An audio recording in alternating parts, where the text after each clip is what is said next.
দর্শক সালাম এবং শুভেচ্ছা রইল আপনাদের সাথে। আমি আতিক রহমান পূর্ণিয়া। চলুন আজকে আমি নিজে খুব একটা কথা না বলে আমরা সবাই মিলে যারা আমাদের দর্শক আছেন, এই আলোচনা যারা দেখছেন, আমি ঠিক আলোচনায় না গিয়ে চলেন একটা ফেসবুক পোস্ট পাঠ করি সবাই মিলে।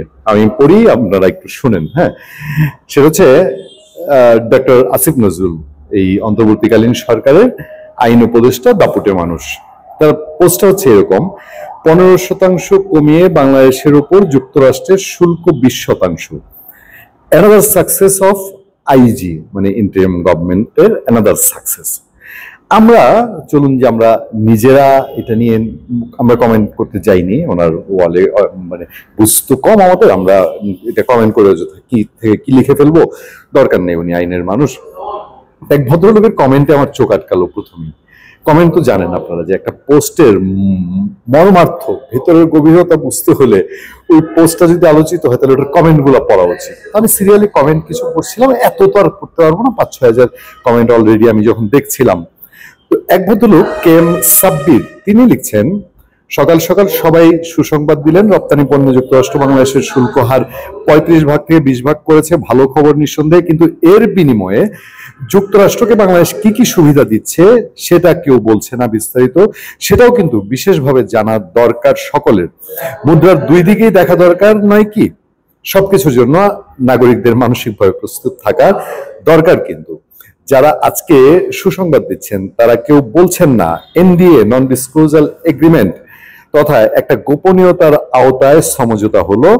বাংলাদেশের জনগণ কিন্তু জানতে পারলো না কি কি শর্তে যুক্তরাষ্ট্র বাংলাদেশের রপ্তানি পণ্যকে শুল্ক ছাড় দিল। যুক্তরাষ্ট্র নিশ্চিতভাবেই তার সকল চাওয়া পেয়েই শুল্ক কমিয়েছে। অন্যদিকে বাংলাদেশ যেসব ছাড় দিয়ে এসেছে সেসব নিশ্চয়ই এখনকার অর্থনীতিকে ও জনজীবনকে প্রভাবিত করবে আগামী দিনগুলোতে। এই হচ্ছে এই কেএম সাব্বিরের যে কমেন্ট। সেখানে আব্দুল্লাহ আল মাজেদ, আইজি, মানে Indian government has achieved another success by purchasing 25 aircraft from American আব্বু। আচ্ছা, এটা হচ্ছে আব্দুল্লাহ আল মাজেদের। তারপর আরো আছে রাসেল আহমেদ, তিনি লিখছেন, যুক্তরাষ্ট্র কি চেয়েছে তা প্রকাশ করা যাবে না, বাণিজ্য উপদেষ্টা। নিচে আরো কিছু লিখেছেন, কংগ্রেচুলেশন, বেটার নেগোসিয়েশন দেন ইন্ডিয়া, এটা বলছেন আবুল কাদের চৌধুরী। তারপর মোহাম্মদ শামসুজ্জামান বলেছেন, একটা সেন্ট মার্টিন দ্বীপের বিনিময়ে মাত্র 15% কমলো, আমরা এখন আমেরিকান নিয়ন্ত্রিত রাষ্ট্র হিসেবে রপ্তানি শুল্ক পুরাই তো ফ্রি থাকার কথা। এরকম কমেন্ট গুলো দেখছিলাম আর ভাবছিলাম। শিহাব উদ্দিন লিখেছেন সবশেষ, হ্যাঁ, আর আপনাদের বিরক্ত করব না। আফগানিস্তান 15%, ভিয়েতনাম 20%, পাকিস্তান 19%। ইউনূস সরকার বাংলাদেশের লবিস্ট, কি অবদান, কি সাফল্য! যদি 10-12% হতো তাহলে হয়তো নিজেদের বুঝ দিতে পারতাম। ডিডব্লিউ, ডয়েচে ভেলে এবং ডিডব্লিউ বাংলা, তারা বলছে যে যুক্তরাষ্ট্রের 20% শুল্ককে ডক্টর মোহাম্মদ ইউনূস ঐতিহাসিক চুক্তি ও কূটনৈতিক সাফল্য বলছেন।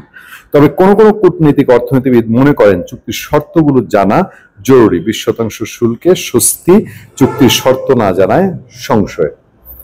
আর কিছু কি বলার বোঝার দরকার আছে?